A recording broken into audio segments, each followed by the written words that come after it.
Hello fellow DIYers, I'm Doug and today I'm going to help you install your Kenmore water softener. All you need are some basic plumbing skills, a little time, and some DIY savvy. So let's get started.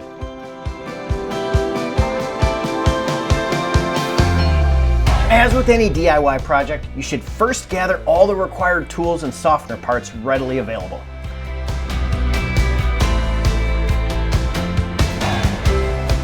Before positioning your water softener, turn off the main water supply and open the faucets in your home to drain.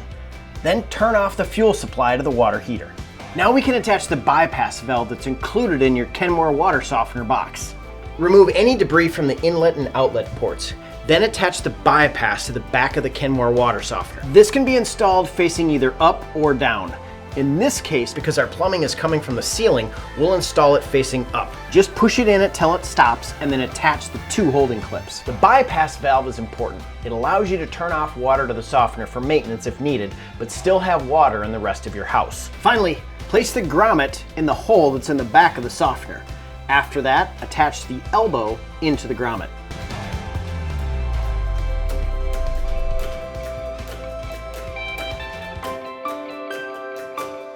Measure, cut, and loosely assemble pipe and fittings from the main water pipe to the inlet and outlet ports of the water softener bypass valve. If necessary, flex connectors are available. These can run from the bypass adapters to the plumbing. In this case, because the old softener and the new Kenmore water softener have similar plumbing connections, we do not need flex connectors. Be sure the hard water supply pipe goes to the valve inlet side. This is clearly marked on the water softener.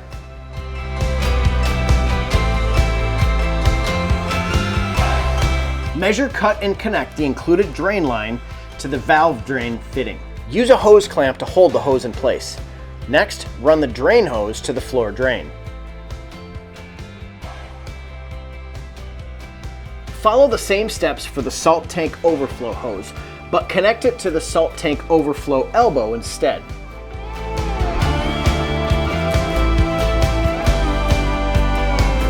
One thing you definitely don't want is to get a backflow of sewer water into your water softener. To ensure that this doesn't happen, it's important to leave an air gap of 1 inch to 1.5 inches between the end of the hose and the drain.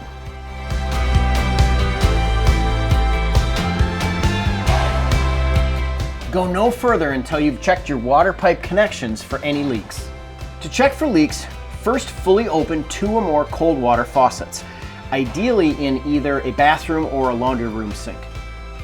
Next, push the bypass valve inward until it stops. This is the bypass position. Slowly open the main water supply line until there's a steady flow of water with no air bubbles. Pull the bypass valve out slowly back into the service position. After about 3 minutes, open a hot water faucet until there's a steady flow of water.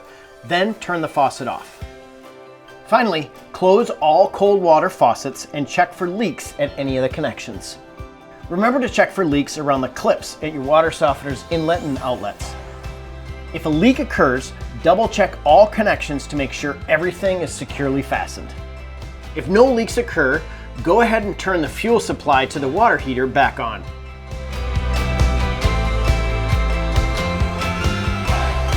Now that your Kenmore water softener is installed, it's time to add the salt and water. I like to use a typical utility bucket to add about 3 gallons of clean water into the storage tank. Next, you can just add the salt to the storage tank. You'll need nugget, pellet, or coarse solar salts with less than 1% impurities.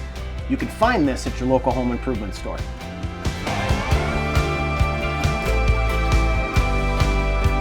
If you haven't yet, go ahead and plug in your Kenmore water softener to the power supply. Programming your Kenmore water softener should be simple. Begin by setting the time. If the words present time do not show in the display, press the select button until they do. Press the up or down buttons to set the present time. Up moves the display ahead, down sets the time back. Be sure AM or PM is correct. When the time is set correctly, next press the select button to change to the hardness screen. Press the up or down buttons to select the hardness of your water supply. The default is 25. Next, press the select button again and the display will change to show the recharge time screen. The softener's default recharge time is 2 a.m. because 2 a.m. is typically a time when there's no water being used in the household. However, if a different recharge startup time is desired, use the up or down buttons until that time is achieved. Pro tip, make sure you also select AM or PM.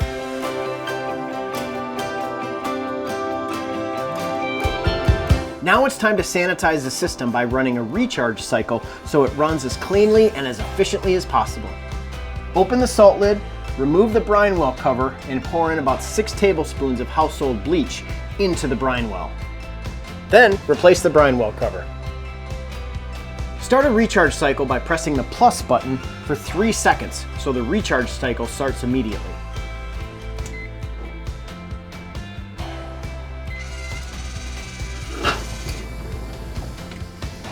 This recharge draws the sanitizing bleach into and through the water softener. Any air remaining in the unit is purged in the drain. After the recharge is completed, fully open a cold water faucet downstream from the softener and let water run through the system for about 20 minutes or so. Then close the faucet. Well, hey, I hope you enjoyed this video and learned a thing or two about installing your new Kenmore water softener. As you saw, with a little planning and some patience, you too have all the tools you need to get the job done right. If you need additional assistance, you can find more information at ecopurehome.com or reach a Kenmore expert by calling our toll-free customer support line. Thanks for watching.